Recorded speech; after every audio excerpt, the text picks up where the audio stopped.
saya ulang ya. Oh, nggak ada orang Indonesia, Pak Yan? Ini masih 10 besar, Pak. Orang terkaya di dunia, Pak. Oh. Ini 10 besar orang terkaya di dunia. Jadi Indonesia nanti kita ceritakan.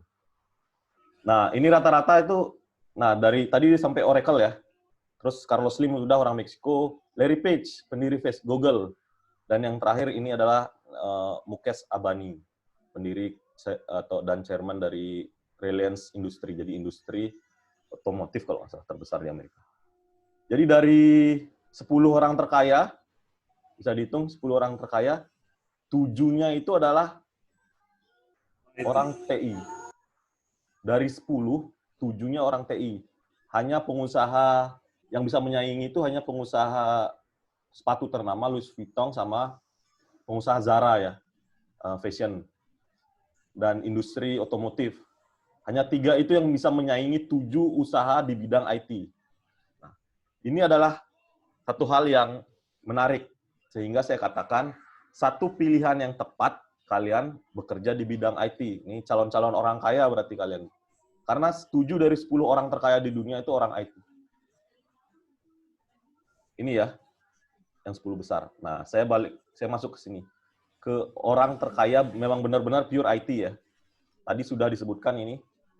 Amazon, punya Microsoft, punya ini Larry Ellison ini dia punya Oracle. Lalu ada Mark Zuckerberg, Facebook, terus Steve Ballmer,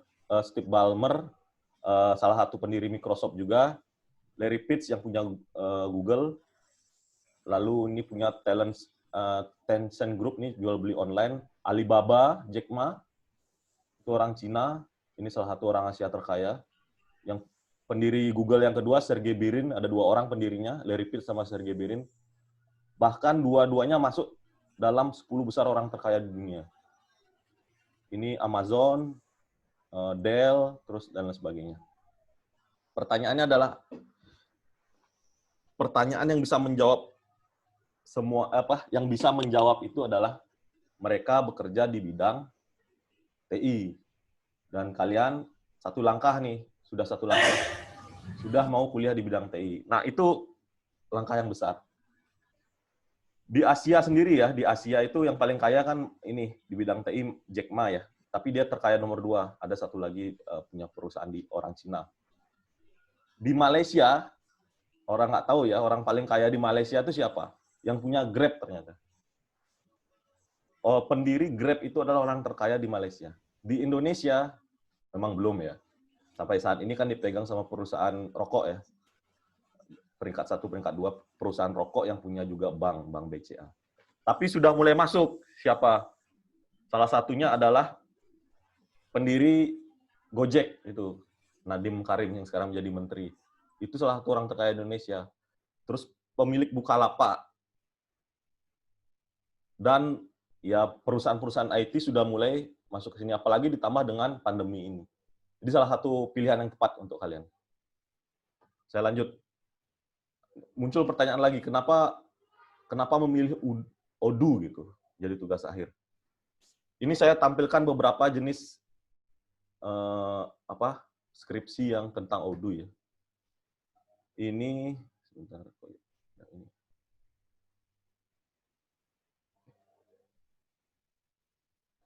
ini skripsi dari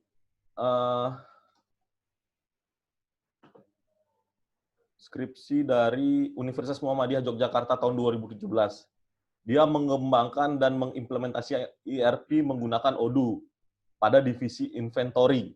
Hanya satu divisi dia menggunakan aplikasi Odoo. Dia menerapkan itu di satu divisi di PT Grama Surya Yogyakarta. Ini sudah bisa menjadi skripsi di Universitas Muhammadiyah Yogyakarta. Yang kedua nih, implementasi sistem informasi warehouse manajemen berbasis Enterprise Resource Planning ERP dengan menggunakan aplikasi Odoo. Ini warehouse-nya saja, gudangnya saja. Kalau yang tadi dia inventory-nya saja, ini gudangnya saja menggunakan ERP. Sudah bisa menjadi salah satu skripsi yang dimiliki oleh mahasiswa dari Teknik Industri Fakultas Teknik Universitas Muhammadiyah Surakarta. Ini tahun 2017 dua-duanya. Saya lanjut lagi. Pengembangan Human Resources Management HRM berbasis Enterprise Resource Planning dengan ODU. Studi kasus perusahaan distributor X. Ini hanya human resource-nya saja. Jadi ODU ERP itu ya secara keseluruhan kan ada 5 poin kalau nggak salah. Nanti mungkin bisa dilengkapi oleh Pak Jalal, 5 poin. Poin pertama adalah apa yang bisa di-planningkan resource-nya. Sumber daya apa yang bisa di-planningkan. Yang pertama kan mungkin ini ya, human ya. Ini sumber daya manusia kan pasti bisa di-planningkan nih. Sumber daya manusia. Yang kedua apa kira-kira? Yang bisa jawab bisa isi di ini di chat. Selain sumber daya manusia, sumber daya apa lagi yang bisa di-planningkan?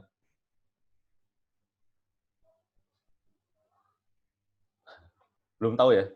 Inventory. Inventory itu apa? Maksudnya dalam perusahaan. Supply chain ya. Supply chain management.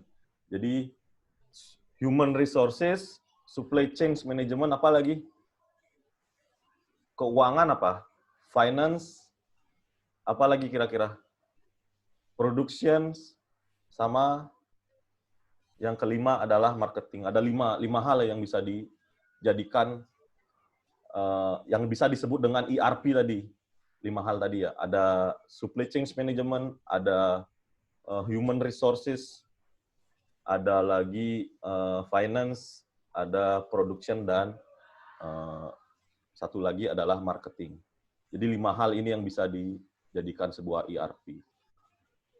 Dan kelima hal ini saya yakin sudah ada di ODU, sehingga 5 hal penting ini dipecah-pecah menjadi beberapa buah skripsi. Nah, inilah yang menjadi peluang untuk kalian.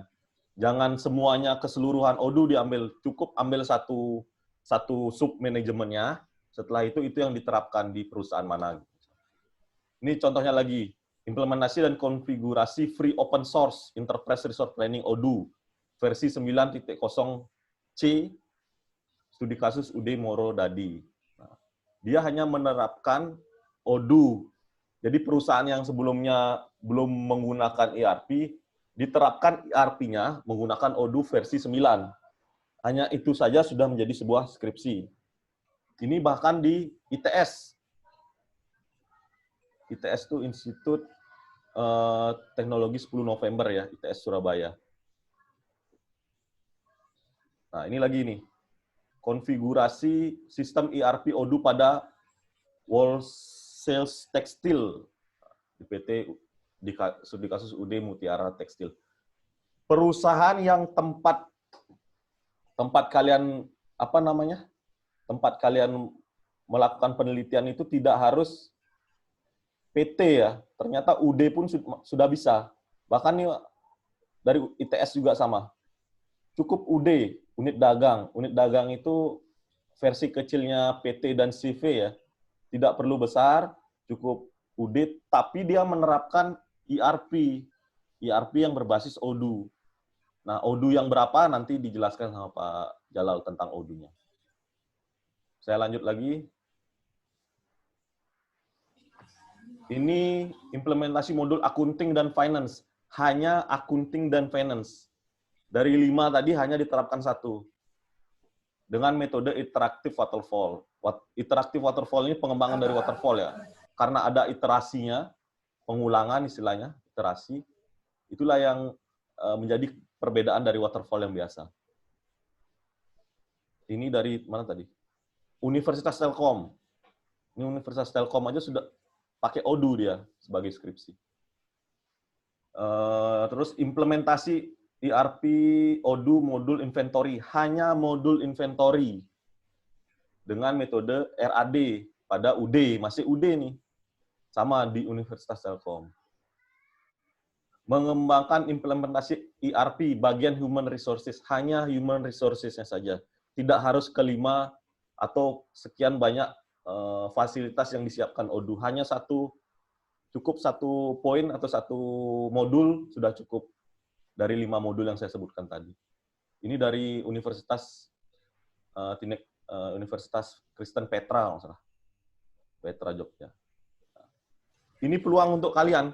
Jadi itu judul-judul skripsi yang ada di seluruh Indonesia. Nah, sekarang kalau kalian tahu caranya menggunakan Odoo, bisa menerapkannya, Odoo ini bisa menjadi salah satu judul skripsi yang kalian bisa implementasikan nanti di skripsi kalian. Nah, khususnya kalau yang kemarin, kalau nggak salah ada 59 orang yang belum presentasi proposal, belum ujian proposal. Yang 59 orang ini, mungkin ada yang ikut sekarang, silahkan bisa menggunakan Odoo sebagai salah satu alternatif judul skripsi kalian.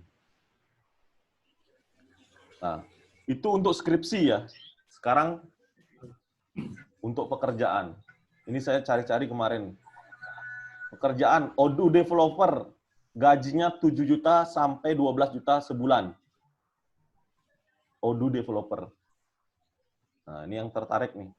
Ini Odoo developer, ini di Bandung ya. 4 sampai 6,5 juta sebulan. Ini programmer Odoo spesialis. Nah, ini mungkin Pak Jalal ya, tapi saya kira dengan belajar dengan beliau saja kalian sudah bisa menjadi Odoo spesialis dengan catatan kalian mau mencoba dan menerapkan apa yang diajarkan. 8 sampai 10 juta. Bayangkan. Ini gaji seorang Odoo developer itu rata-rata dari 4 sampai 12 juta sebulan. Kerjaan apa di bidang lain, kalian tamat S1, bisa dapat gaji sekian. 4 sampai 12 juta sebulan. Kalau enggak kalau kalian tidak punya skill minimal jadi Odoo developer. Saya bahkan pernah ditawari satu buah perusahaan minyak di Jakarta. Perusahaannya sih di Kalimantan, tapi dia punya kayak marketing office-nya di Jakarta gitu. Itu satu aplikasi Odoo. Odoo itu kan free ya. Hanya kita perlu belajar bagaimana cara install, bagaimana cara menyetingnya lah gitu. Nah, itu ditawari sekitar 60 juta untuk perusahaan tersebut diterapkan Odoo-nya. 60 juta untuk proyek Odoo. Kalau instalasi Odoo saya pikir hampir sama dengan ini ya, bahasa ininya CMS, tapi memang agak advance sedikit. Ya mungkin 1 bulan, 2 bulan mungkin masih bisa, atau sampai 6 bulan mungkin kita bisa. Bayangkan saja 6 bulan kita dapat 60 juta. 60 juta itu dibagi 6 kan sekitar 10 juta sebulan. Itu kalian bisa bekerja di tempat lain, misalnya nih kayak saya jadi dosen, bisa ngajar kayak Pak Jalal nih. Bisa ngajar, tapi menyelesaikan proyek tersebut ada tambahan 10 juta sebulan pemasukan. Kan luar biasa ya. Nah, itu peluang Odoo yang kalian harus baca ya. Nah, ini yang terakhir. Saya cari nih di Jobly, Odoo developer, ada sekitar, ini nggak tahu nih, 3.520 pekerjaan Odoo developer yang sedang dicari. Ada 3.520 pekerjaan. Ini kan peluang besar ya. Kalian setelah lulus mau jadi apa? Kalau semua ngomong mau jadi programmer, program apa yang dibuat? Sementara aplikasi Odoo ini sudah jadi, tinggal kalian modifikasi sedikit. Tidak perlu keahlian programmer yang terlalu dalam. Tinggal kita bagaimana mengelola isi dari Odoo itu. Itu yang mau saya sampaikan. Ya, dari sana mungkin ada yang mau ditanyakan. Semoga ini membuka mata kalian bahwa Odoo ini memiliki peluang yang sangat besar untuk kalian bekerja dengan gaji bisa sampai dari 4 tuh di Bandung ya. Di Bandung kan UMR-nya baru berapa? 2 jutaan, paling 2 juta berapa. Jakarta ya 3,5 ya UMR, hampir 4 juta memang benar. Tapi kalau di daerah Bandung itu sudah 4 juta kan luar biasa. Jadi di atas UMR mereka. Ya, sekian mungkin yang bisa saya sampaikan. Mungkin sambil ada yang ditanyakan, silakan.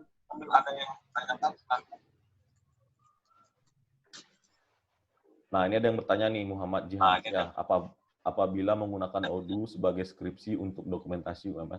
Tetap Jadi Odoo itu hanya sebagai apa istilahnya ya, sebagai tools ya, sebagai alat yang digunakan.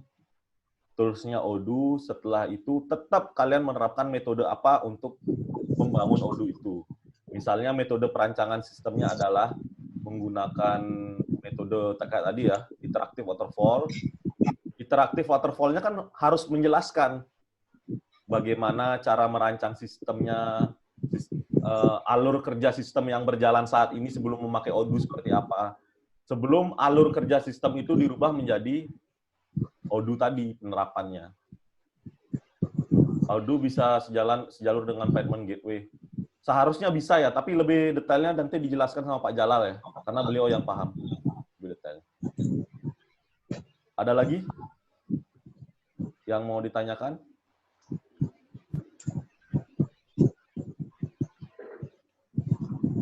Ya, kalau tidak ada, saya akhiri mungkin keunggulan terbesar Odoo dibanding SAP. Nah, nanti Pak Jalal juga nih. Ya, Syahid.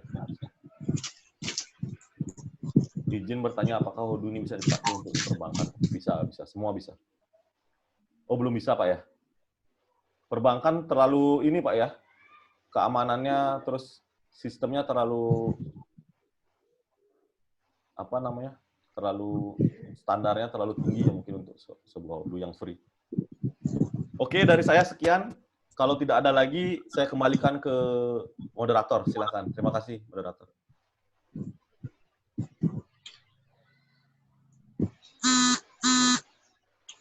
Baik, terima kasih kepada Pak Yani Sayaksana atas materi yang telah disampaikan.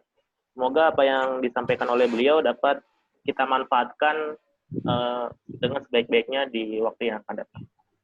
Baik, untuk acara selanjutnya yaitu materi yang kedua, materi utama kita mengenai pengembangan aplikasi bisnis menggunakan Odoo ERP yang akan disampaikan langsung oleh Bapak Jalaluddin, Eskom Mkom. Kepadanya waktu dan tempat kami persilahkan. Terima kasih. Assalamualaikum warahmatullahi wabarakatuh.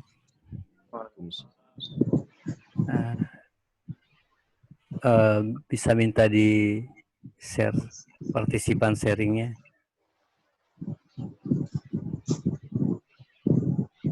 Pak Ian masih Silakan gelap nih Pak Ian. Jalal, sudah. Oke. Coba. Ya, siap. Oke, ya. Semoga semua bersemangat dengan workshop kali ini. Dalam bayangan kita, everything is changing. New system is coming. Itu selalu harus kita bawa. Segala sesuatunya berubah. Sistem baru akan datang. Ini adalah momen buat kita menghadapi pasca pandemi. Ya. Perkenalkan, saat ini saya menjabat di PT Brand Data Prima atau Brand Tama sebagai direktur, konsultan di bidang ERP System, khususnya ERP Odoo. Tidak lama di Odoo, saya hanya 5 tahun ya, tapi sebelumnya sudah 12 tahun ERP. Selalu bersentuhan dengan ERP mulai dari yang pertama kali ERP dibuat untuk retail, itu Integrated Retail Management System. RMS ini saya dan tim bangun untuk retail di Circle K Indonesia. Ada yang bekerja di Circle K. Nah, ini salah satunya dosen kalian yang ikut di dalam mengembangkan sistemnya.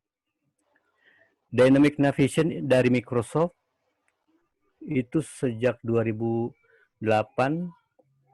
sampai 2014 bermain dengan Nav Dynamic. Masuk ke 2015 Idempayer dan Adempayer. Saya tidak lama di Idempayer karena resource kita kurang di Indonesia untuk Java developer. dan terakhir mulai 2017 fokus di Odoo. Menarik di Odoo karena saya tertarik dengan point of sale-nya Odoo. Nah, di situ saya bisa melanjutkan lagi fashion saya di retail. Nah, di retail saya sudah lama bersentuhan dengan POS atau mesin kasir selama 20 tahun. Mulai dari Kopindosat, zamannya Kopindosat masih ada di lantai dasar, itu ada koperasinya, ada minimarketnya, itu saya yang pasang. Nah, itu masih pakai clipper waktu itu. Kemudian di Circle K dari 2006 sampai 2008 keliling Indonesia untuk memasang aplikasi. Kebetulan background saya di akuntansi, jadi sangat tepat terapan ERP itu ke klien-klien atau customer. Yang fenomena saya di retail itu di Jira Foundation. Ya, kalian tahu Jira Foundation kalau di searching di Google itu adalah organisasi semacam koperasi itu mantan warga binaan. Nah, jadi dia memasang mesin kasir di dalam lapas. Beberapa rekan-rekan kalian ini yang dari mahasiswa angkatan yang semester 8 ini pernah saya libatkan ke dalam lapas tersebut. Nah, saya tidak sebutkan satu-satu. Ya cukup tes mental juga waktu itu. Kita masuk ke lapas, di lapas berhadapan dengan warga binaan. Mereka dilatih menggunakan point of sale untuk transaksi kasirnya. Dan ini bayarnya tidak pakai tunai. Fingerprint, di mana jempolnya ini berisi uang. Uangnya ini diisi oleh saudara-saudaranya yang ada di luar lapas. Nah, ini sangat menarik sekali. Waktu itu saya ditantang untuk mendesain aplikasi yang bisa menggunakan finger. Ya, ide saya muncul, pakailah Raspberry dan fingerprint. Nah, ini Raspberry semacam mini PC ya, tapi lebih kecil lagi dari mini PC. Itu pun sanggup digunakan di lapas tersebut.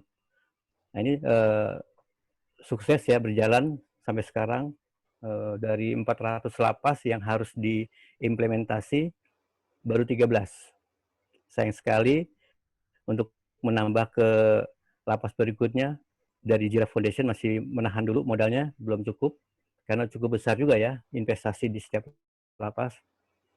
Kemudian di Centro Department Store, ini yang di B-Exchange ya, itu walaupun fail, tapi saya cukup bangga sudah membuka sebuah ikut eventnya, kick-off meetingnya di Centro. Nah, itu tahun 2017 atau 2018. Yang menarik. Nah, yang terakhir saya bekerja di Golden Partner-nya Odoo yang internasional. Jadi cukup kuat ya di internasional. Dan di situ saya mendapatkan ilmu manajemen project. Bagaimana sebuah proyek Odoo diterapkan di manajemen dengan sistem. Nah, ini ya. Jadi IT-nya itu berkembang. Waktu implementasi, itu objeknya adalah model bisnis. Tapi di manajemen oleh project management. Nah, ini menarik sekali. Itu ada keilmuannya sendiri ya, nanti bertahap. Kita nggak bisa menyerap sebuah bisnis atau sebuah model sistem ini Big Bang. Tidak, harus bertahap. Nah, saya akan bercerita dulu mengenai isu. Di sini New Normal 2020, saya mengutip dari seminar OR-ID, bahwa yang booming kita sudah sama-sama saksikan, asuransi, e-commerce, MLM, ini yang punya organisasi multi-level marketing, remote working, bagaimana bekerja secara remote seperti saat ini yang saya lakukan. Nah, saya beberapa klien saya remote, yang di Jogja, yang di Surabaya, yang di Jakarta, saya remote pekerjaannya. Kemudian yang kelima ada logistik. Kita lihat sekarang ekspedisi sangat lancar ya bisnisnya. Baik yang pernah tidur sampai dia bangkit kembali, nah, itu mulai kelihatan bisnisnya. Nah, kemudian ada online schooling. Ini sudah mulai ada pemikiran bagaimana sekolah ini bisa online.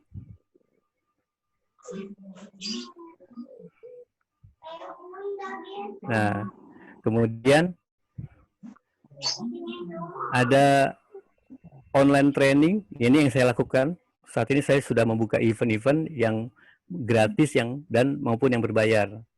Nah, jadi ada event-event yang sifatnya berbayar dan gratis, itu untuk advance-nya dari implementasi Udu.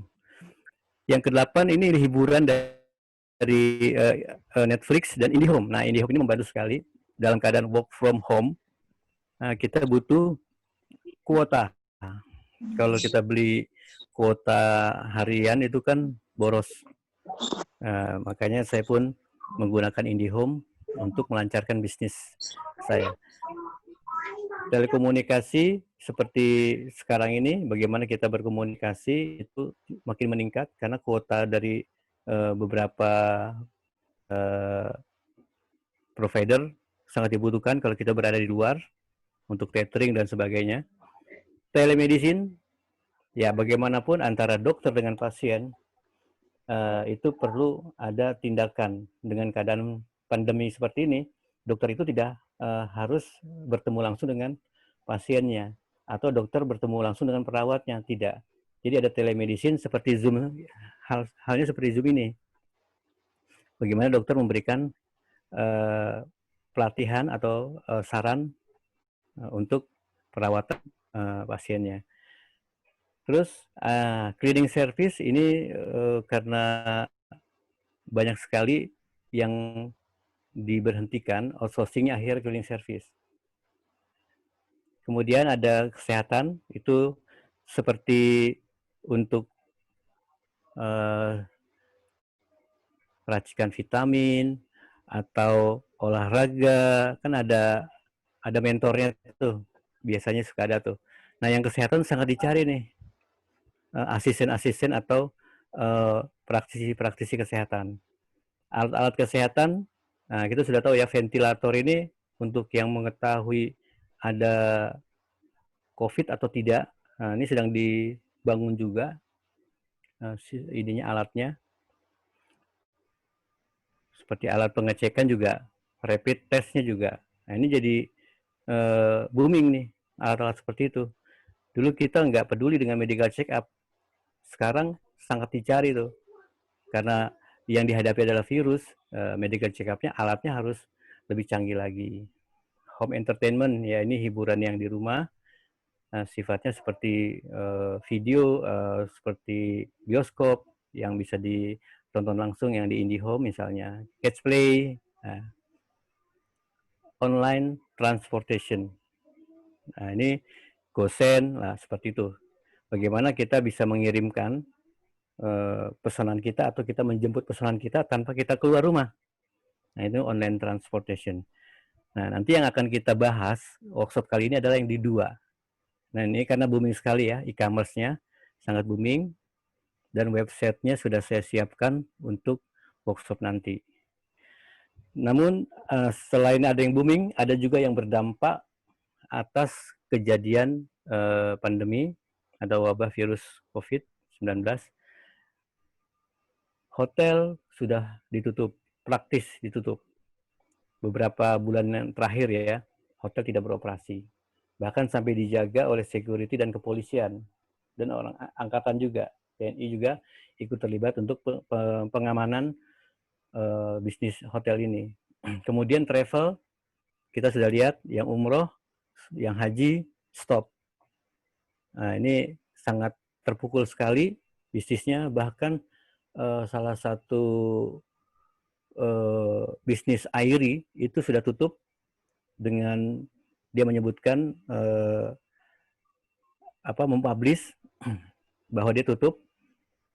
Bioskop sudah mulai tidak ada kegairahan lagi, sudah nggak ada yang berani masuk ke bioskop juga. Ke mall sudah dicegah, walaupun masih ramai ya. Tapi intinya tidak semua yang berdampak ini mengalami kelumpuhan. Nah, tergantung apa?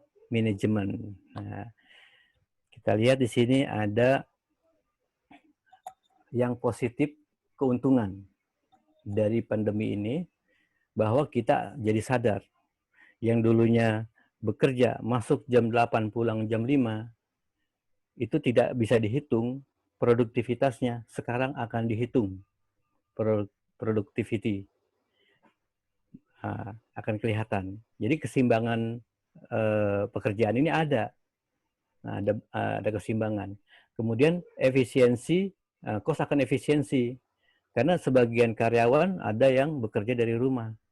Kita sudah tahu ya, beberapa perusahaan besar, Twitter atau beberapa perusahaan yang lainnya, itu semua pekerjaannya dilakukan di rumah.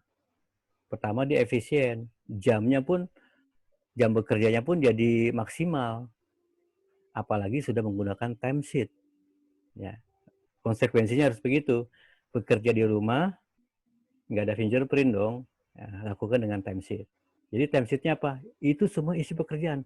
Mulai dari jam 8 diisi. Berapa jam mengerjakan tugas pertama. Berapa jam mengerjakan tugas kedua. Kalau nggak ada kerjaan, dia cari kerjaan lagi. Minta kerjaan atau dan lain sebagainya. Sampai dia dapat, dia isi lagi. Makanya akan muncul timesheet ini sebagai produktif. Ada progresnya. Yang ketiga, nah ini jangan berkecil hati.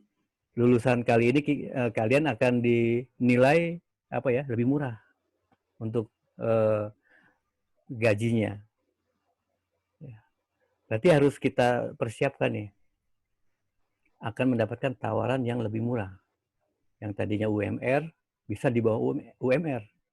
Ini akan terjadi, mungkin terjadi hal seperti ini. Oke. Ya, siapkanlah diri kalian dalam menghadapi hal-hal seperti ini, di mana pandemi ini menurut Jack Ma, Bill Gates, dan Paul Romer ini ahli ekonom dari US. Dia mendapatkan Nobelnya di 2018 tentang ekonomi, menyebutkan 1 atau 2 tahun pandemi ini akan ada. Dengan catatan ya selama vaksin itu belum ditemukan. Bisnis yang terpuruk harus mencari mode bertahan. Bagaimana dia bisa mempertahankan bisnisnya. Seperti hotel, travel. Harus mencari mode survival. Dan model bisnis baru. Dia tidak boleh menggunakan cara yang sebelumnya. Dia harus mencari cara yang baru. Yang ketiga, bisnis yang booming harus branding. Ya, seperti contohnya yang e-commerce. Itu harus mulai di branding tuh. Yang tadinya tidur, sekarang bangkit di branding. Nah, cepat-cepat di branding karena momentumnya tepat. Dan soft selling. Nah, ini maksudnya soft selling ini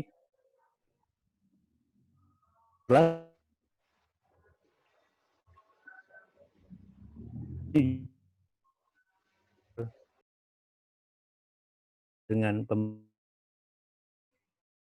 soft selling yang tadinya punya tokonya dibuatkan online system. Ini sama halnya yang nanti akan sama-sama kita saksikan e-commerce kita. Kemudian yang keempat, makhluk yang survive bukan ya paling bisa beradaptasi. Ada masa pandemi ini. 5, hadapi dan terima kenyataan. Memang saat ini kita sedang diuji. Ya, wabah ini bukan terjadi hanya pandemi COVID-19 saja. Sebelum-sebelumnya di zaman-zaman Mesir dulu, di Mesir juga ada wabah juga. Dan itu dampaknya besar juga, bahkan sampai 2 tahun lebih. Nah, wabah ini tetap ada. Nah, ini yang namanya seleksi alam. Kita akhirnya bertemu dengan yang nama istilahnya seleksi alam. Kemudian fokus pada hal yang mungkin dilakukan. Nah, fokus. Intinya kita harus fokus pada satu bidang. Memang ERP ini luas. Ada HR-nya. Tadi disebutkan juga ada 5 modul utama basicnya ERP. Sales, inventory, purchasing, accounting, dan manufacturing. Nah, kurang lebih seperti itu. Itu basicnya. Kita tidak perlu semuanya sampai kita kuasai. Kita yang paling simpel saja dulu, kalau nggak sampai kesentuh accounting, yang salesnya dulu saja. Bagaimana kita bisa jualan? Bagaimana kita bisa menerbitkan invoice? Sudah selesai. Nah, yang penting rodanya jalan dulu. Seiring waktu berjalan, ada perbaikan-perbaikan baru kita terapkan tambahan tadi. Jadi tidak big bang. Dan yang berikutnya, yang ketujuh, upgrade diri. Saat ini kita harus mengupgrade. Saya baru bisa Microsoft Word. Nah, sekarang saya upgrade jadi Excel. Saya harus bisa Excel. Yang sudah bisa Excel, kita upgrade lagi. Saya harus bisa Access misalnya. Nah, itu adalah kita mengupgrade diri. Bukan dari yang lain, dari orang lain yang mengupgrade kita, tapi kita sendiri yang harus mengupgrade. Karena kita yang hanya kita yang bisa mengubah. Ya, terus kita mulai beralih dari offline selling menjadi online selling. Itu kita harus berpikir ke depannya. Bagaimana saya jualan kosmetik ini bisa laku ya?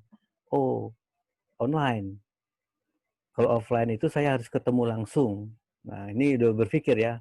Online, saat ini saya belum punya kemampuan membuat web e-commerce. WhatsApp, Instagram, dan sebagainya. Tetap harus dilakukan. Dari yang terkecil dulu, yang termudah dulu. Sampai kuat, kita sudah punya cash flow yang bagus, baru berpikir e-commerce. Gitu.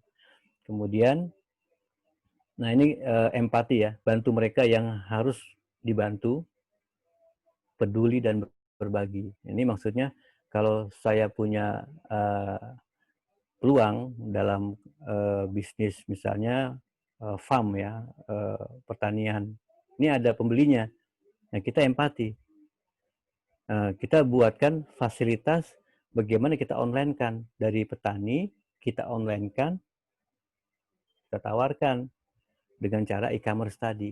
Ini yang ke-8 ini adalah nilai workshop kali ini. Bagaimana kita bisa membantu. Yang sipernya ojek pangkalan. Nah, kebayang kan bisnis ini akan melibatkan opang. Yang suppliernya dari warung-warung sekitar kita. Ini kalau bicara yang terdekat saja ya lingkungannya, misalnya satu kecamatan saja bisnisnya. Jadi jangan pikir luas dulu. Jadi harus kita cermati dulu. Kemudian cara bayarnya kita percayakan saja opang dengan supply-nya, dengan pemilik warung. Kita nggak terlibat di dalam transaksi pembayaran. Nah, yang penting catatannya ada di sistem kita. Yang beli berapa, omsetnya sudah berapa. Nah, baru kita nanti bisa bicara fee. Begitu. Kemudian yang ke-9, ya ini yang tadi esensinya, intinya dari workshop kali ini adalah sesuatunya berubah. Sesuatunya akan berubah. Kita harus siap dengan sistem yang baru. Intinya seperti itu. Oke, lanjut dengan pemahaman masalah penyelenggara bisnis retail. Ini cerita retail yang kita ingin akomodasikan menjadi e-commerce. Sekarang warung-warung kelontong banyak menjual produknya itu biasanya interaktif ya, langsung pembelinya datang ke toko. Namun ada PSBB, toko ini kehilangan pelanggan. Nah, ini adalah kita melihatnya dari perspektif seperti itu. Wabah virus ini berlangsung 2 tahun selama ada prediksi penemuan vaksin. Yang kedua, alternatif transaksi sekarang menggunakan chat, broadcast, forum, Kaskus, video conference seperti ini. Kita menjualnya dengan cara mengundang invite Zoom. Saat ini hanya ini yang bisa dilakukan. Nah, hanya ini yang bisa dilakukan. Yang ketiga, untrust. Ini tidak percaya, jadi emosi tidak percaya sangat tinggi sekali. Jadi hati-hati sekali kita menawarkan bisnisnya, bagaimana bisnis ini bisa saling percaya. Kemudian ada pemerintah membatasi izin berkunjung.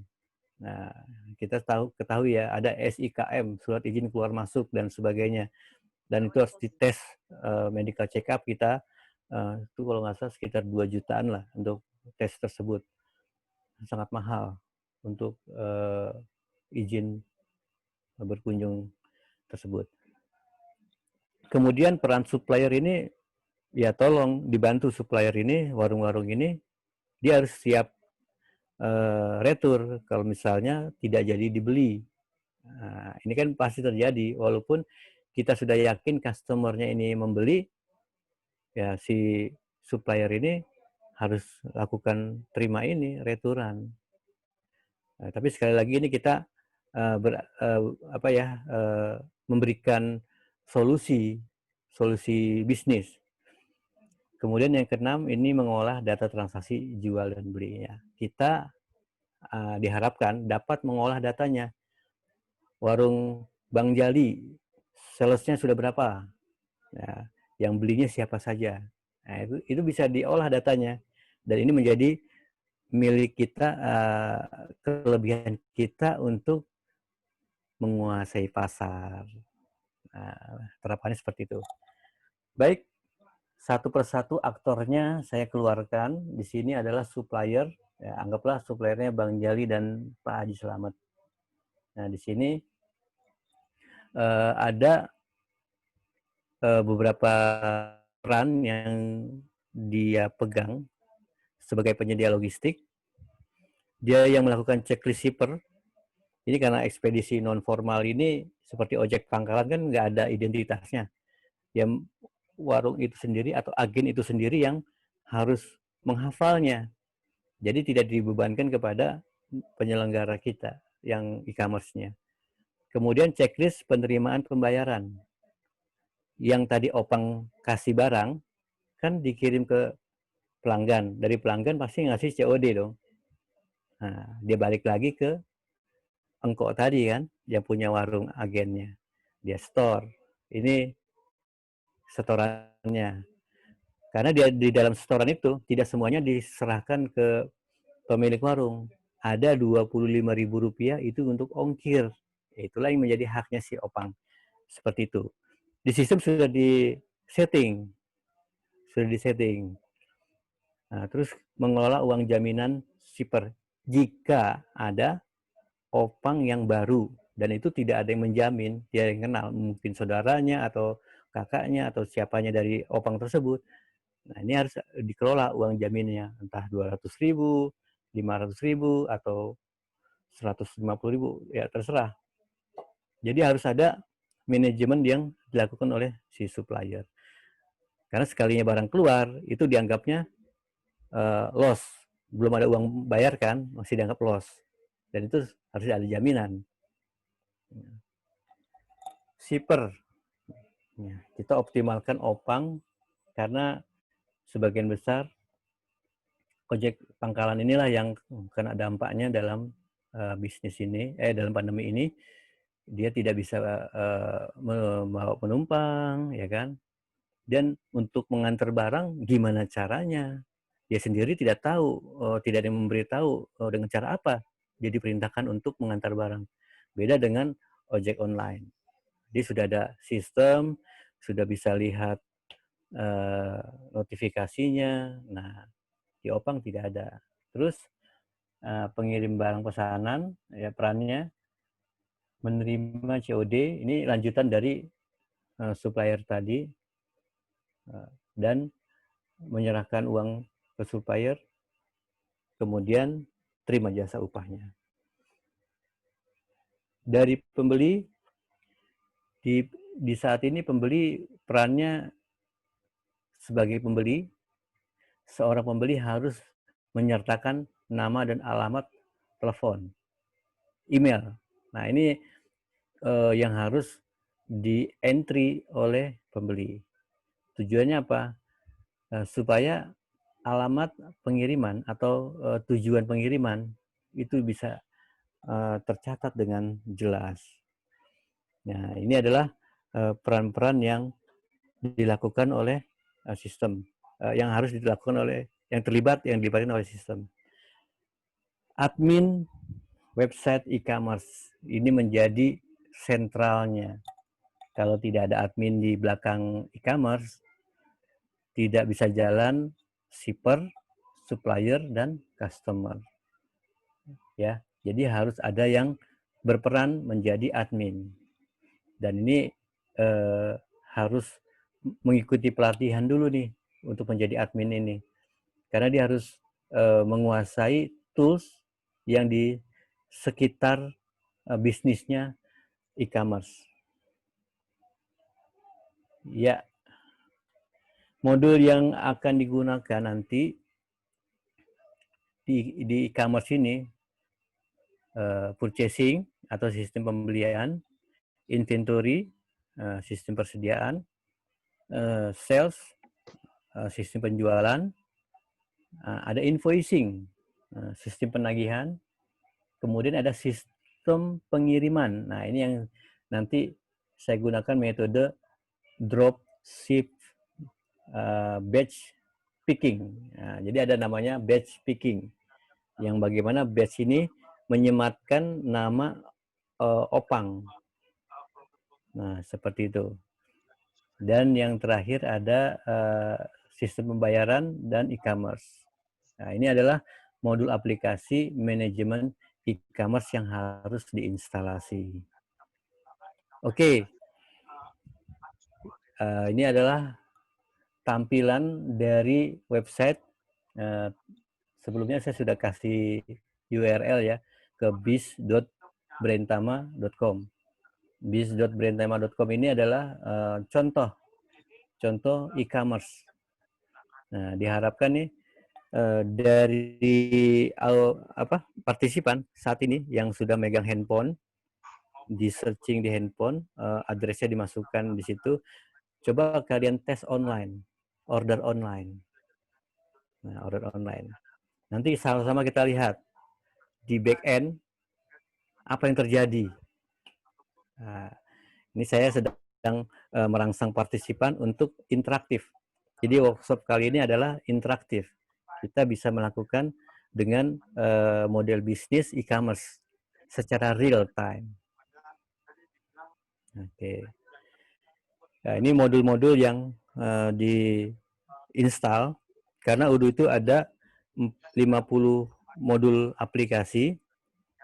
Ya, di dalam Odoo ada 50 modul aplikasi dan ada 300 sub aplikasi. Nah, jadi sangat banyak isinya di dalam Odoo.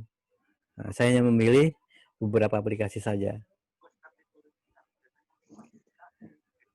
Oke. Kita sudah lihat ya, di sini ada email marketing. Ini adalah template email jika kita ingin blast email. Kalau ada promo, kita pakai email marketing di blast. Kemudian di sini ada live chat. Kebetulan live chatnya belum aktif. Saya konfigurasinya mungkin ada ketiban dengan instalasi yang lain, tapi ini nggak masalah. Yang paling penting adalah di websitenya. Ini e-commerce-nya ada di sini. Nah, di websitenya. Karena menggunakan konsep dropship, Nah, ini harus disamakan persepsinya ya. Bisnis yang dijalankan tanpa penerimaan gudang, lakukan dengan dropship. Kenapa? Karena dengan dropship itu mendirect supplier langsung kirim ke customer tanpa melalui penerimaan gudang. Nah, ini harus dipahami dulu. Kita bisa jalankan konsep dropship. Untungnya apa? Untungnya kita nggak harus mengeluarkan modal persediaan. Kalau kita pakai konsep trading murni, kita harus beli dulu investasi untuk persediaan. Setelah kita beli, kita masukkan ke gudang, itu dikelola, dijual. Nah, kalau untuk menjalankan bisnis yang simple, dropship, bukan dropship. Kita hanya mengambil selisihnya saja, selisih fee dari omset. Nah, itu bisa diatur dengan kontrak kerjasama. Ya, jadi nanti konsepnya kita nggak ada penerimaan gudang. Yang ada adalah batch picking langsung dikeluarkan dari warung menuju ke customer. Ya, ini terapan yang saya lakukan waktu saya implementasi di Pelindo Energi Logistik Surabaya.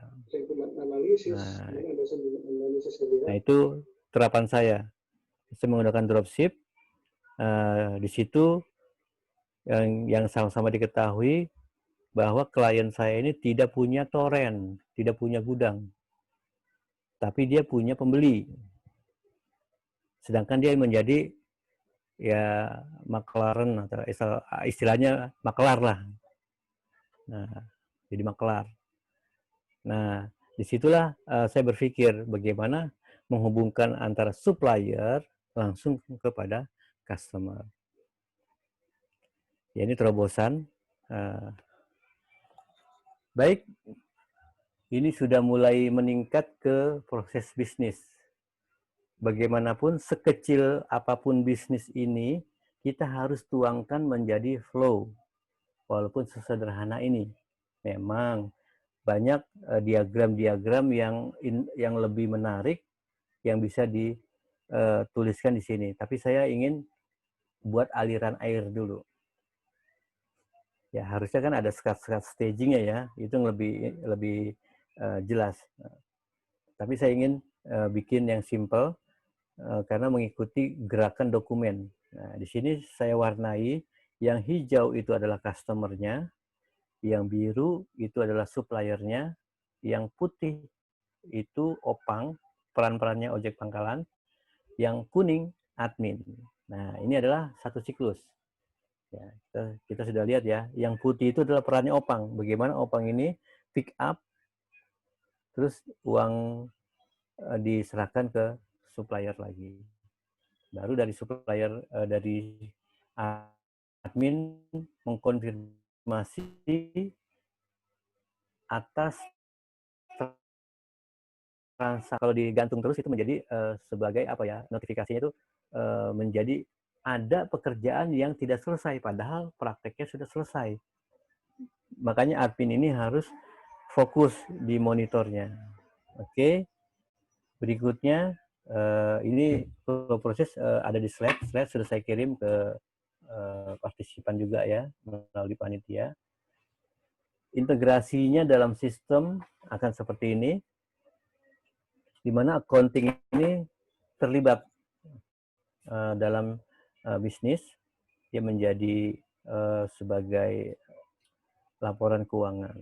Nah, semua akan masuk ke laporan keuangan. Berikutnya, di website analitik ada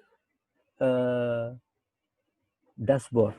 Nah, ini penting sekali dashboard, karena dari dashboard ini akan kelihatan yang order, sudah berapa order, yang terjual dalam bentuk value, nilainya berapa. Nah, di sini ada yang masuk keranjang.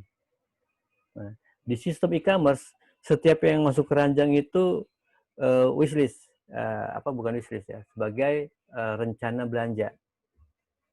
Tapi kita harus batasi. Mungkin si customer ini lupa. Dia sudah masukkan ke keranjang, terus dia left, dia tinggalkan. Nah, ini kan masih gantung kan. Nah, sistem di Udu ada yang namanya reminder. Akan memberitahukan kepada customer bahwa Anda masih tertinggal keranjang belanjaan. Nah, gitu. Bisa seperti itu. Nah, selanjutnya, ya, inilah bagian akhir dari presentasi saya, di mana nanti akan saya lanjutkan dengan demonya.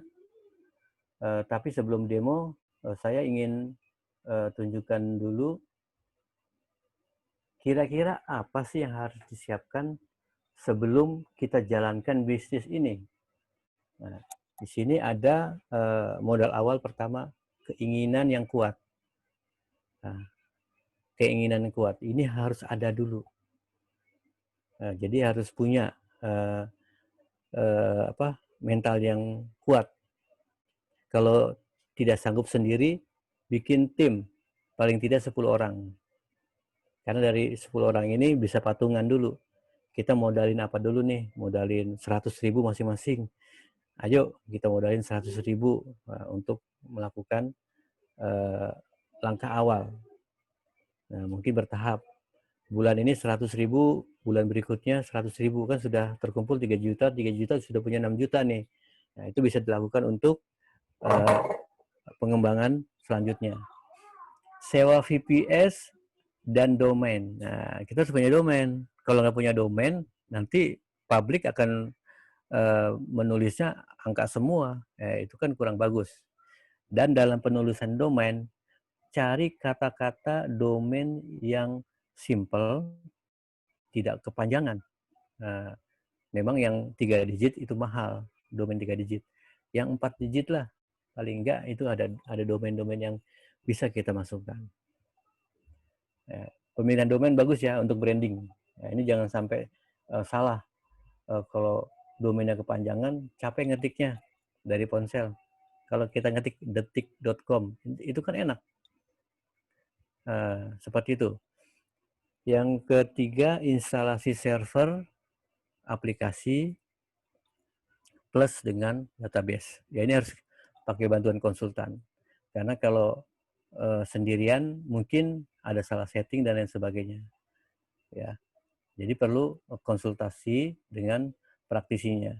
Yang keempat, ya ini sebenarnya saya menyediakan event untuk yang bisa diikuti oleh rekan-rekan. Nanti bisa di searching aja event itu.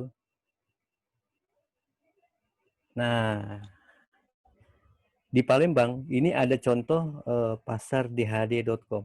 Ini yang saya bilang tadi ya, dadakan. Aplikasi ini dadakan, baru ada.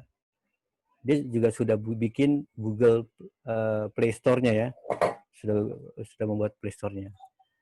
Saya akan bawa ke sini dulu, supaya nanti ada compare-nya. Oke.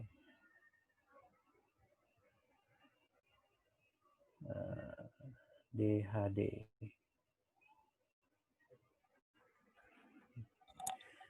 Ya, ini adalah konsep bisnis online dari DHD. Kita lihat. Bahkan dia memberikan informasi layanan dipesan dari jam 10 sampai jam 9 malam. Pesannya, diantarnya besok. Nah, ini sebenarnya kan pelayanan, kalau dibilang, dia adalah mengkolek ini dulu, market dulu, mengkolek dulu, baru dia belanjakan hari ini, besok dikirim. Pembayaran COD. Nah, waktu pengiriman dari jam 7 sampai jam 10. Nah, ini yang namanya waktu ada cut off namanya. Ada batasan waktu. Nah, ini cukup booming juga nih, sampai ke Jambi. Nah, karena dia punya gudang sendiri. Yang kita tahu gudangnya itu ada di beberapa petani. Nah, ini menarik nih. Salah satu contoh terobosan. Nah, kita sudah bisa melangkah dari yang mudah dulu. Nah, mudah, kemudian yang terdekat dulu, langkah yang terdekat, dan yang kita mampu untuk memanage-nya. Nah, ya, contoh kalau kita beli telur, di sini ya tetap dia akan minta login. Nah, kita harus mengikuti tahapan-tahapan seperti ini kalau membuat e-commerce. Nah, seperti ini ya. Oke, saya hanya demokan di sini saja, tapi saya akan kembali ke sistem di sini.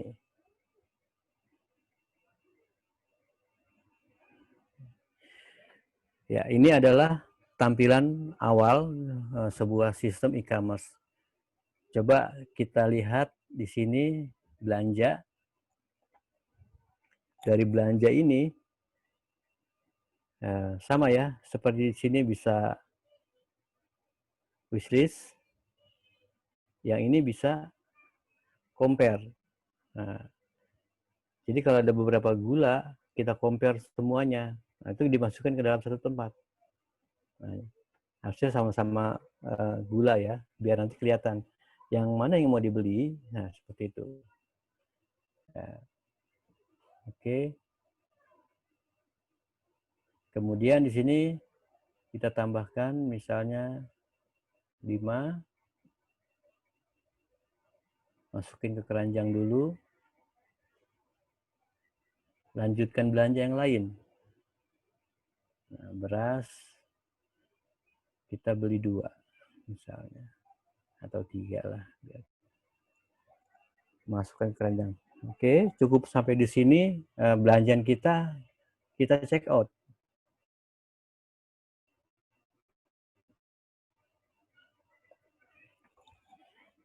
Nah, sampai di sini tadi tahapannya sudah benar ya. Beli, masukkan keranjang, check out, minta alamat. Kalau tadi yang di DHD, beli, langsung minta alamat sebelum check out. Nah, ini hanya standarisasi saja sih sebenarnya. Nah, di sini ada tahapannya, review order, masukkan alamat, dan di sini ada confirm order. Ya, kita buat di sini, masukkan alamatnya misalnya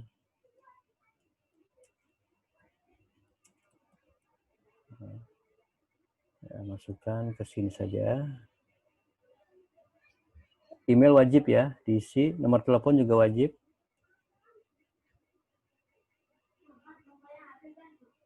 Kalau nggak punya nama, misalnya ibu rumah tangga, ya tulis saja pribadi aja. Karena ini nggak mandatori. Ini juga nggak ada NPWP. Ini untuk NPWP. Nah, misalnya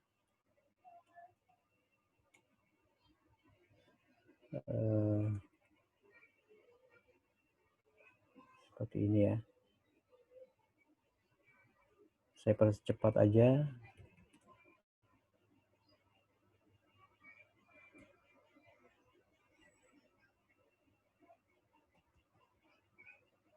Ya. Ini saya next. Oh ya, di Sumatera Selatan. Sumatera. Ya, ini saya next. Nah, sampai di sini sudah ada permintaan untuk dikonfirm, yaitu tagihannya akan dialamatkan pada Jalan K dengan shipping metodenya ongkir opang. Ini sudah ada harganya, 25.000. Jadi yang ini abaikan saja, ini karena COD ya. Nanti akan direvisi di back end aja nanti. Nah, di sini sudah ilustrasinya, itemnya apa saja, delivery-nya berapa, subtotalnya sekian. Nah, ini di antara ini sebenarnya tidak kena pajak ya yang ini ya. Nanti bisa disetting di produknya. Tapi nggak apa-apa. Sementara saya masukkan dulu sebagai komponen pajak.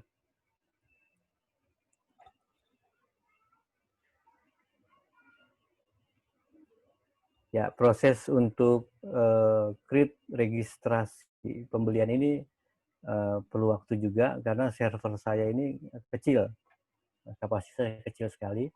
Oke, dari sini sudah ada keterangan ini adalah SO yang sudah di-create di backend 00028. Nah, dari SO ini kita sudah bisa lihat. Kita lihat dari backend. Nah, ini backend-nya.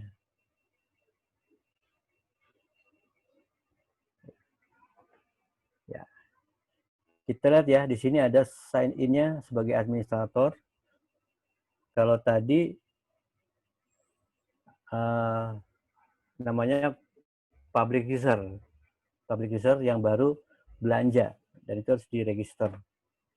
Nah, di mana kita menemukan sales-nya dari e-commerce? Di sini kita buka sales. Dari sales ini ada nomor SO28. Nah, ini SO28. Quotation-nya sudah di-send. Ini artinya confirm sudah dilakukan.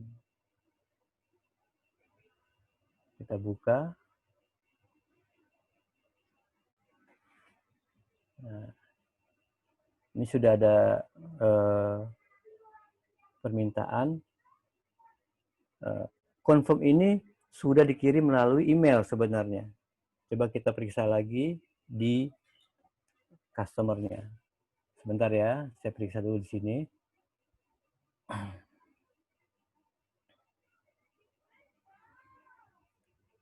Oke, bukan yang ini. Saya refresh dulu.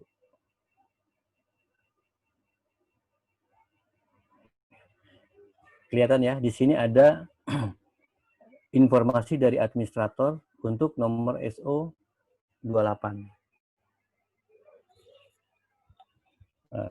Bahwa benar saya belanja sejumlah 315.400, tolong di-accept.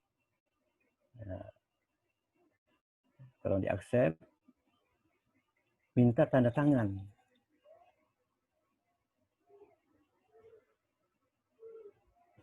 Nah, ini sudah digital signature nih. Dengan ditandatanganinya dokumen ini artinya sudah dikonfirmasi oleh customer.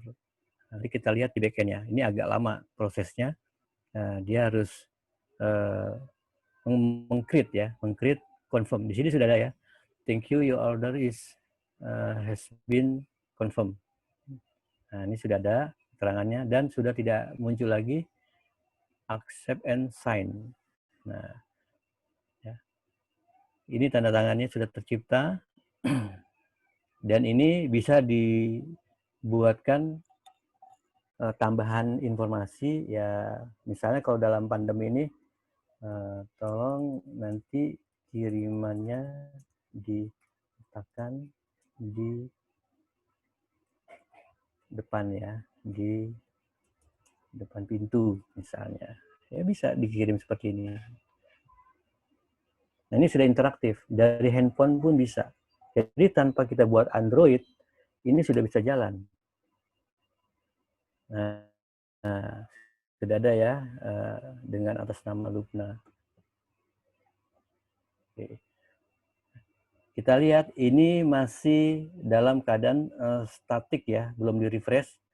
Masih confirm-nya muncul. Kalau saya refresh, maka akan mengubah button-nya tidak confirm lagi. Karena yang mengkonfirm dari sisi customer. Nah, sudah ya. Nah, pesannya dari customer, tolong nanti kirimannya diletakkan di depan pintu, nyampe juga ke back end. Nah, ini menjadi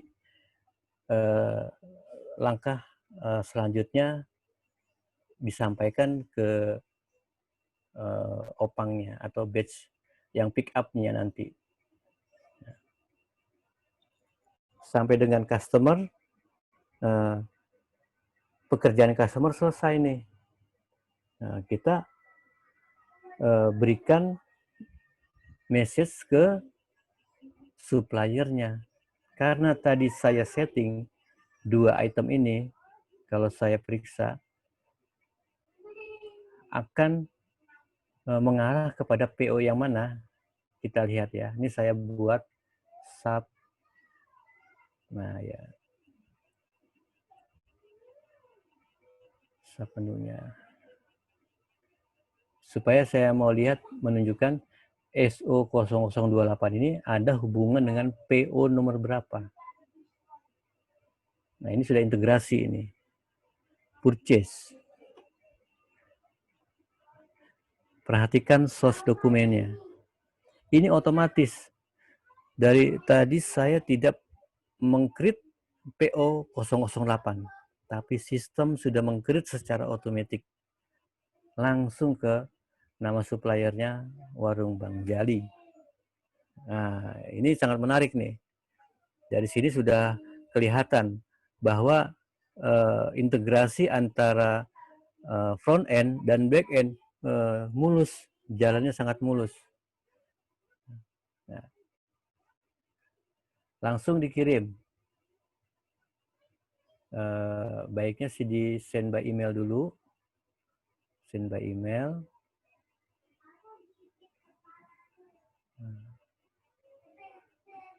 Suppliernya ini, oh ada nama ini. Ini langsung ke emailnya yang bersangkutan ya. Nah, nanti dibukanya. Nah, saya kirim.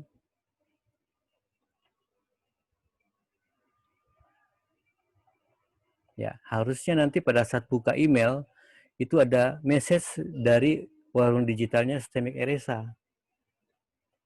Ya, bisa dilihat emailnya, dibalas di chat.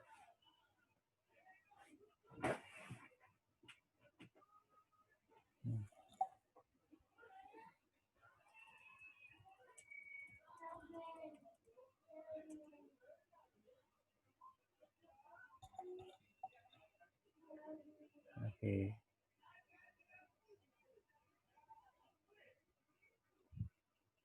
Jadi interaktif dengan pihak warung itu sudah berjalan. Nanti tolong dilanjutkan ya yang di warung tadi. Ini saya langsung confirm aja. Seolah-olah komunikasi ini berjalan lancar dan dari warung pun sudah menyiapkan barangnya. Langkah kedua, kita konfirmasi ke warung sudah kita lakukan. Tadi langkah pertama, konfirmasi dari customer sudah dilakukan oleh customer. Langkah kedua, konfirmasi dari warung sudah kita lakukan. Nah, langkah kedua ya. Kemudian langkah ketiga, ini saya buka lagi. Ini harus perlahan-lahan saya jelaskan agar bisa diikuti oleh semua peserta. Ini ada 93 peserta. Ini yang cukup banyak menurut saya selama saya memberikan Zoom. Paling enggak Zoom itu saya diikuti sekitar 20 peserta. Saat ini 93 peserta. Luar biasa nih. Oke, tadi kita bercerita supplier sudah kita confirm. Lalu apa yang menjadi triggernya? Di inventory ada yang namanya dropship. Ya, kalau dropshipnya dibuka, ada 2 dokumen yang ready.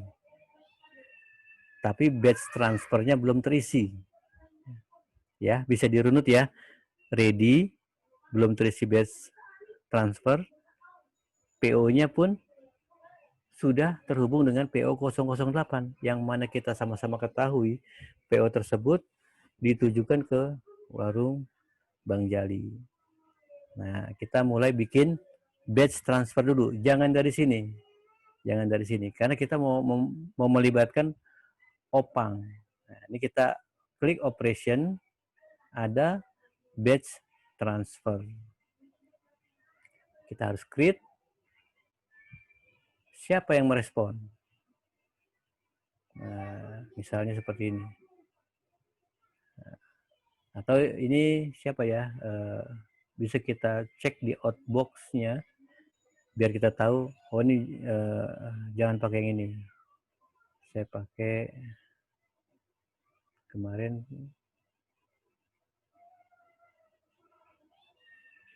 siapa ya ini ya? Bisa nggak ya? Yang penting ada emailnya. Nah, coba ya yang ini. Nah, kemudian dia harus memilih yang kosong ya, yang belum ada nomornya saja yang dipilih. Nah, ini. Inilah menjadi task atau tugasnya opang tersebut. Save dan dikonfirm.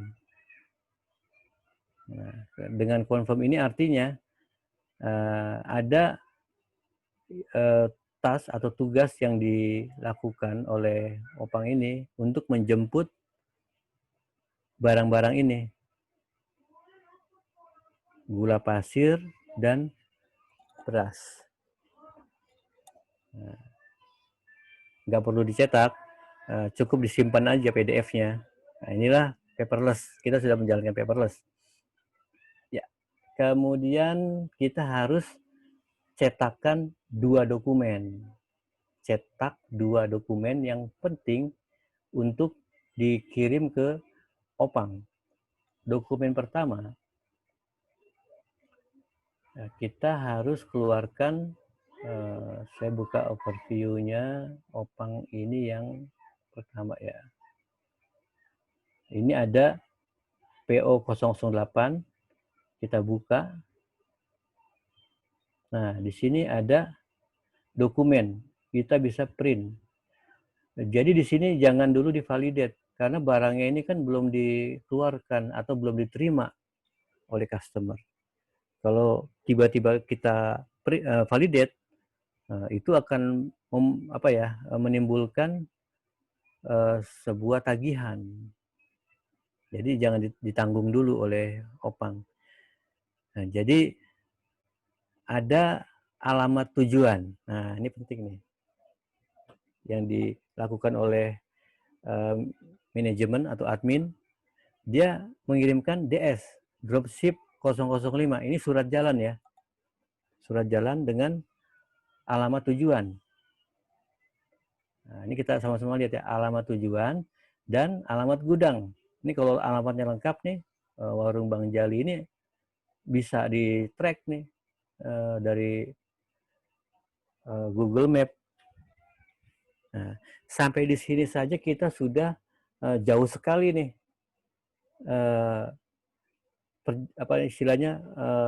kemampuan sistem ini sudah bisa mencakup tadi pembelian online.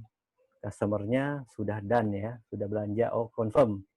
Yang kedua, purchasing-nya itu sudah interaktif dengan pemilik warung. Yang ketiga, shipper-nya itu sudah bisa kita identifikasi. Siapa yang menjadi picking-nya, yang pick up-nya. Ketiga ini sudah cukup menjalankan bisnis dengan shipper. Nah, oke, kita nggak melibatkan ojek pangkalan. Kita kalau bicara di apartemen itu kan ada OB ya, OB yang outsourcing lah ya. Itu bisa kita manfaatkan OB yang ada di apartemen supaya dia menjadi kurir. Kalau sudah tinggal di apartemen kan paling males keluar ruangan, turun, belanja, naik lagi. Nah, itu menghabiskan waktu juga, apalagi kalau lagi sibuk bekerja. Nah, lebih mudah lagi kita buatkan sistem. Seperti ini sudah cukup. Modal tidak perlu kita modal. Kita hanya minta ke warung, pihak warung ya, untuk kepercayaan kita berikan mereka supaya percaya dengan kita. Apa yang kita jaminkan? Kalau kenal dekat itu lebih bagus. Tetangga kita udah lama kenal, udah berpuluh-puluh tahun kenal, nah itu lebih bagus. Nah, oke. Ya, dari saya interaksinya dengan e-commerce ini mungkin cukup di sini nih. Mungkin dari panitia dari pembawa acara ada session tanya jawab atau bagaimana? Silakan. Ya, ada Pak untuk tanya jawab. Oke. Sampai jam berapa nih kira-kira nih? Kalau untuk di rundown acara rencana sampai jam 12-an, Pak. Oke. Silakan. Yang ada pertanyaan boleh. Baik, kita langsung ke tanya jawab aja ya. Di sini sudah ada beberapa list pertanyaan yang sudah saya kumpulkan tadi, dilihat di chat, di grup chat. Mungkin untuk pertanyaan yang pertama, Pak. Di sini ada pertanyaan, izin bertanya Pak, apakah Odoo itu cuma dipakai di perusahaan yang besar atau bisa juga di perusahaan yang kecil?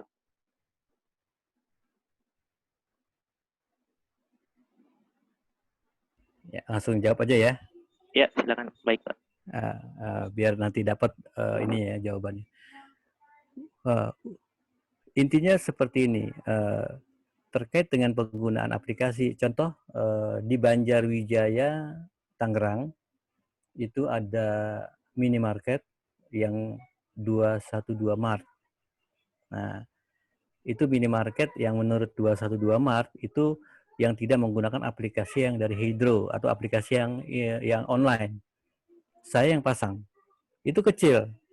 Itu minimarket kecil dipasang pakai Odoo. Jadi tidak harus besar. Nah, itu adalah contoh yang kecil-kecil. Nah, salah satunya lagi di OKOC Mart itu di Kemayoran atau di depan Masjid Akbar.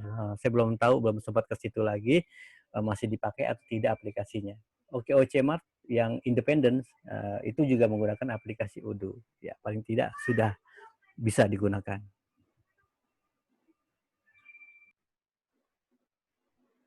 Oke. Berarti masih bisa ya Pak diperuntukkan untuk perusahaan-perusahaan yang kecil seperti itu Pak ya? UKM, ya. UMKM kecil-kecil iya, bisa ya? Oke. Bisa. Oke, untuk pertanyaan lain, di sini ada yang barusan mencoba untuk mengenai Odoo. Nah, dalam menggunakan Odoo ini butuh kustomisasi, dan tadi saya lihat bahasa yang dominan digunakan adalah Python. Apakah ada bahasa pemrograman lain yang harus dipahami untuk kustomisasi dari Odoo ini, Pak? Iya. Baik, sesuai dengan perkembangan zaman dan perkembangan IT ya, dunia IT. Sekarang teknologi sudah mulai yang memilih aplikasi yang bahasa pemrogramannya ringan-ringan. Python itu menjadi core programmingnya, Odoo. Betul. Lapisan dari core-nya Python ini hanya di back end. Nah, ada lagi yang harus dikuasai, yaitu yang front end dari sisi JavaScript-nya. Nah, JavaScript ya. Nah, dan beberapa lagi untuk yang versi 14 itu sudah mengadopsi platformnya OWL. Mungkin saya kepanjangannya saya belum lihat lagi apa kepanjangannya OWL, tapi katanya OWL ini adalah semacam web base yang lebih canggih lagi selain JavaScript. Jadi JavaScript itu mulai dikurangin, sudah berpindah kepada OWL. Seperti itu. Jadi ada beberapa yang harus dikuasai. Dan satu lagi Postgre. Ya, ini pemahaman tentang database harus dikuasai. Bagaimana dia bisa kita bisa membackup backup tanpa pakai sistem ya, karena di Odoo juga bisa backup. Tapi kalau data besar, kita harus pakai command line. Nah, seperti itu. Nah, kurang lebih JSON juga harus dikuasai. Karena Odoo namanya XML RPC.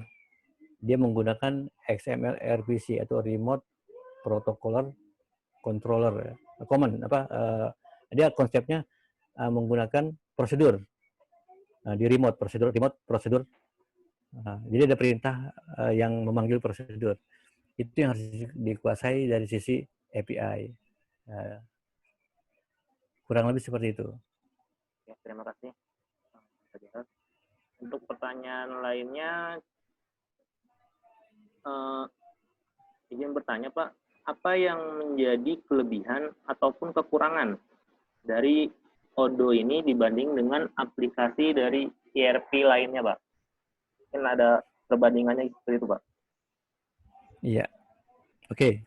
Saya langsung tunjuk saja yang 3 digit SAP, kemudian Oracle, Dynamic Navision, Idem Payer, Adem Payer, ya. Semua punya keunggulan dan kekurangan.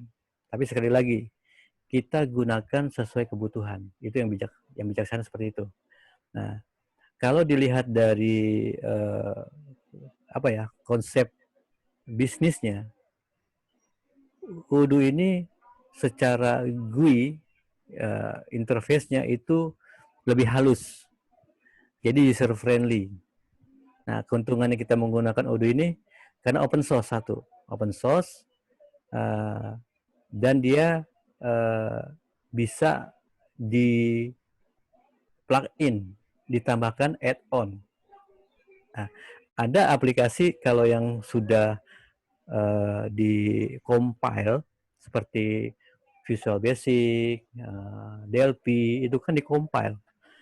Untuk menambahkan add-on harus bagaimana? Harus bongkar dulu, recompile, masukkan add-onnya, di-compile lagi menjadi satu exe. Nah, itu kan kurang cepat kalau untuk dalam bisnis terapan development-nya. Nah, kalau di Odoo itu bisa di-plugin, install, uninstall, itu dengan sangat mudah sekali. Dengan sangat mudah. Kemudian kalau kita menggunakan beberapa aplikasi yang lain berbayar, Odoo juga ada 2 ya. Dia ada yang enterprise dan community. Nah, yang barusan saya terapkan itu adalah yang community. Karena kita nggak perlu bayar license annual. Tiap bulan bayar user license dan bayar aplikasi license. Jadi ada 2 ya yang dibayar, user dan aplikasi. Nah, karena saya pernah bekerja di partner Odoo, jadi paham terapan enterprise dan community. Jadi kalau dibilang kelemahan ada. Nah, ini terus terang aja, semua aplikasi tidak ada yang sempurna. Tapi bagaimana kita menyelesaikan problem di masing-masing aplikasi, itu yang penting harus kita perhatikan.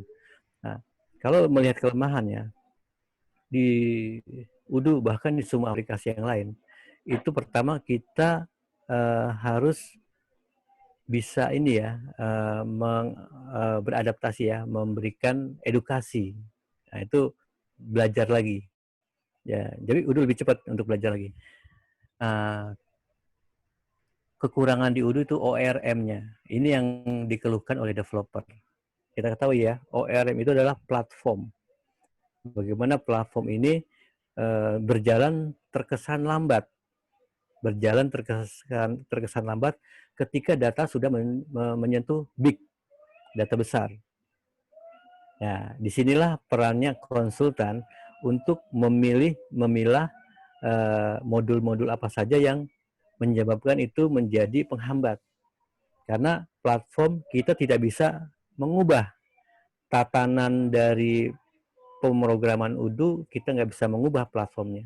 Tapi kita bisa menyiasati dengan memberikan perampingan-perampingan di setiap field. Jadi ada handlingnya sendiri. Ya, artinya walaupun ada kelemahan, tapi bisa bisa ditangani begitu.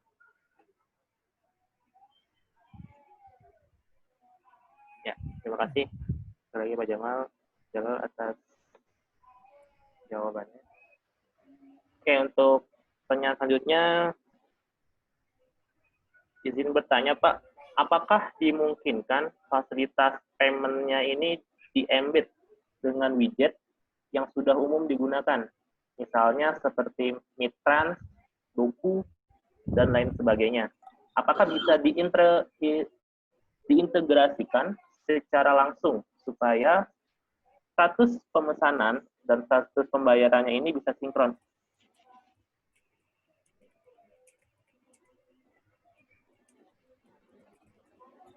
Ya.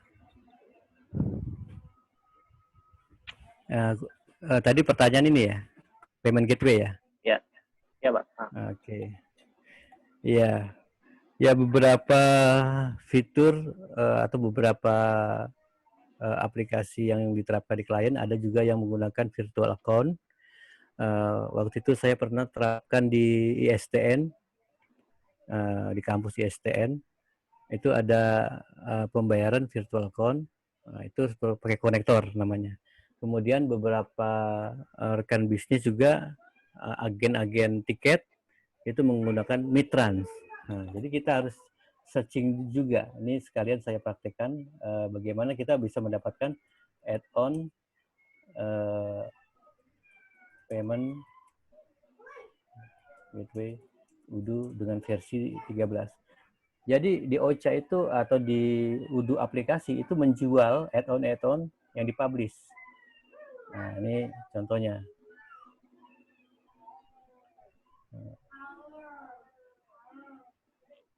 Tergantung ya, setiap konektor itu punya versi masing-masing. Jadi ada yang bisa digunakan di versi 10, 11, 12, 13, ada juga yang digunakan hanya di 10 saja. Nah, kita harus menghubungi providernya atau yang membuat aplikasinya untuk di-upgrade. Nah, ini contohnya seperti ini. Kita beli konektornya. Konektornya. Di Udu sudah ada seperti ini payment. Ini kalau saya buka accounting, di sini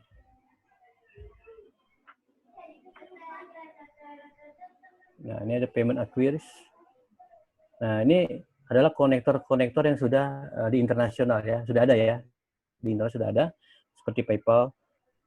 Kemudian ada Adyen, Bukaro. Nah, ini yang umum digunakan yang sudah kerjasama dengan Udu. Tetap kita harus memiliki akun di Alipay, ya, di PayPal. Nah, ini harus punya akun juga. Nah, kalau yang di Indonesia rata-rata menggunakan Mitrans. Nah, ini saya coba ya, bukan Mitrans.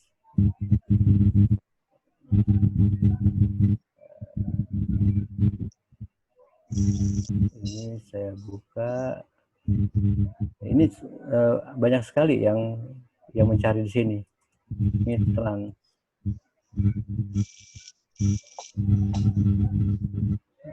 Oke, ini saya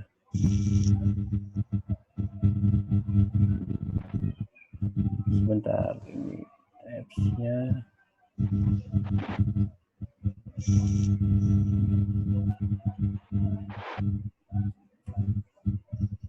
Oh,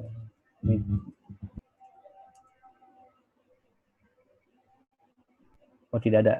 Mungkin di beberapa klien tidak dimasukkan ke sini.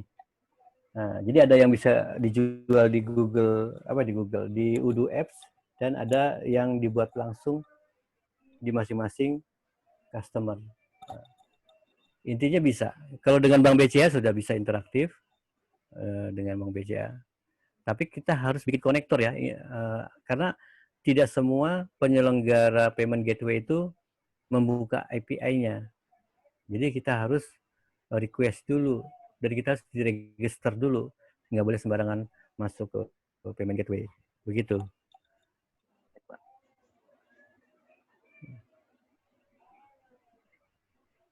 Baik, Ada untuk yang lain?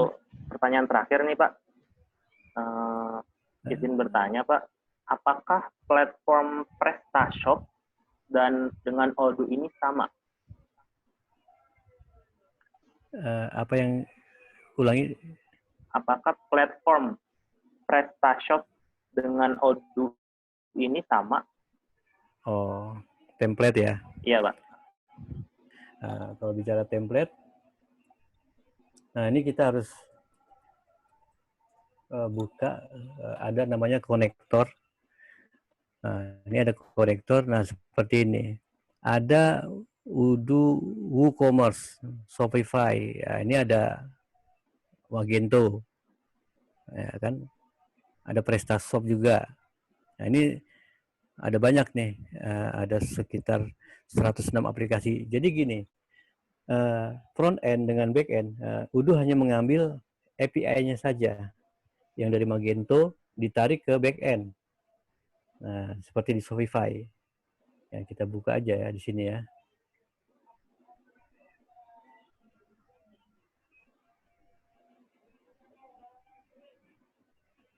Nah, di sini sudah diberitahukan fitur-fiturnya. Kalau klien kita sudah punya e-commerce, ya biarkan saja, nggak usah kita ganti. Tapi back-end-nya boleh kita terapkan. Nah, di sini ada konektornya. Nah, jadi dia ada synchronize product, ada manage order, stok kalau kita pengen update, ada manage multiple store kalau kita punya banyak toko. Nah, ini sangat lengkap konektornya nih. Nah, ini screenshot-nya. Nah, silakan dikembangkan diekspor fitur-fitur yang disediakan konektor. Jadi nggak usah kemana-mana carinya, konektor saja periksa. Itu kira-kira yang bisa kita cari. Oke. Baik, Pak Jalal, terima kasih atas materi dan tanggapannya. Semoga apa yang kita pelajari dari Bapak dapat kita manfaatkan dengan sebaik-baiknya di masa yang akan datang. Amin. Amin. Baik, kalau sampai kita di penghujung acara, untuk acara yang terakhir adalah penutup. Mari kita tutup acara pada Sebentar hari dulu, ini. siapa namanya tadi? Ya, Pandu. Ya, Pak. Ya, Pandu. Saya tutup dulu sebelum ditutup. Oke, baik, Pak. Terima kasih untuk seluruh peserta. Yang terhormat Pak Ahmad Hindasya sudah hadir. Terima kasih sudah hadir Pak dari awal sampai akhir. Pak Kris sudah hadir juga dari awal sampai akhir. Tadi ada Pak Kavi juga dan seluruh mahasiswa yang sudah hadir. Ini workshop yang keempat ya hari ini. Jadi sudah ada 4 workshop yang kita selenggarakan. Minggu depan sesuai dengan jadwal kita ada webinar pertama. Yang membedakan workshop dengan webinar adalah kalau workshop pesertanya kita close di 100 ya. Di 100 peserta udah kita close. Karena ya kapasitas dari Zoom juga. Nah, untuk webinar kita open sebanyak-banyaknya dengan catatan bahwa yang 100 bisa join, yang sisanya boleh join melalui YouTube. Kita nanti live melalui YouTube-nya Prodi TI STIMIK RSA. Nah, itu yang membedakan. Pembicaranya Pak Kavi, tadi hadir Pak Kavi, mungkin sekalian memantau juga kegiatannya. Pak Kavi berbicara tentang teknopreneur. Pak Kavi sendiri pengusaha hampir sama dengan Pak Jalal, mungkin Pak Jalal juga kenal ya, Pak Kavi. Iya, kenal. Iya, nanti minggu depan beliau Pak mengisi webinar kita. Siap. Gantian, jadi semua dosen. Lalu yang hari Minggunya, besoknya, jadi seminggu depan ada 2 karena tidak ada waktu lagi untuk mengisi. Minggu depannya ada workshop Laravel. Jadi Sabtunya webinar, Minggunya workshop Laravel, jamnya sama jam 10. Setelah itu tanggal 20, itu bulan Juni juga, webinar lagi, nanti yang mengisi Pak Redi, beliau saat ini jadi staf pribadinya Menseknek. Beliau dosen RSA juga, dosen Unpam juga. Dan terakhir, rencana untuk bulan ini tanggal 27, itu tentang IoT, alumni RSA, Pak Haris namanya. Sekarang mengajar di STT PLN. Di beliau dosen di STT PLN, pengalaman juga tentang IoT. Membangun pembangkit listrik tenaga surya, tapi dengan berbasis teknologi IT. Bagaimana pembangkit listriknya ini bisa mengikuti arah dari matahari. Dia menggunakan sensor. Ya, itu kira-kira kegiatan kita untuk bulan Juni. Bulan Juli saya sedang susun. Semoga bisa berpartisipasi juga semua. Hari ini cukup ramai ya. Di angka 90, di rata-rata 90 dan 90 sampai 93 tadi. Paling maksimal 93, walaupun yang daftar 100 orang. Nah, nanti kalau yang sebelumnya saya kasih semua sertifikat, tapi untuk yang sekarang yang absen di chat saja yang kita kasih sertifikat agar lebih tertib ya. Karena biasanya yang daftar 100 tapi yang yang datang hanya 80-an. Maksimal seperti tadi 90-an. Ya, kira-kira itu saja. Sekali lagi saya ucapkan terima kasih Pak Jalal dan Pak Ahmad sudah hadir. Iya, Pak. Semoga bermanfaat untuk mahasiswa kita sehingga bisa mempercepat penyelesaian skripsinya. Karena ada sekitar 180 mahasiswa yang sedang skripsi. Ya, dari saya itu saja. Amin. Pak Ahmad mungkin ada yang mau ditambahkan, silakan. Silakan Pak Ahmad. Saya mau nanya aja, direkam, ini direkam nggak Pak Yan? Direkam Pak, direkod. Oh ya, baik. Ya, Terima kasih acara, Pak Yan. Siapa? Setiap acara kami record. Siapa aja direkam. Oh ya, oke, bagus. Nanti filenya kami kasih ke peserta juga semua. Oke, baik. Terima kasih Pak Yan. Ya, silakan ditutup acaranya. Terima kasih. Baik, terima kasih Pak Yan atas pengumumannya. Baik, acara terakhir yaitu penutup. Mari kita tutup acara pada kegiatan kali ini dengan membaca hamdalah. Alhamdulillah. Ya, terima kasih kepada Bapak Rektor dan peserta workshop from home STMIK RSA 4. Semoga ilmu yang kita dapatkan pada kegiatan hari ini dapat bermanfaat untuk kita semua. Saya Maulana Pandu Pratama dan seluruh peserta, dan seluruh panitia mengucapkan terima kasih dan mohon maaf yang sebesar-besarnya apabila ada salah kata yang tidak berkenan di hati para hadirin sekalian.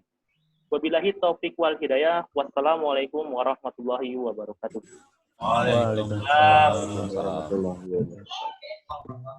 Saya pamit ya. Ya, makasih Pak Ahmad. Ya, Assalamualaikum.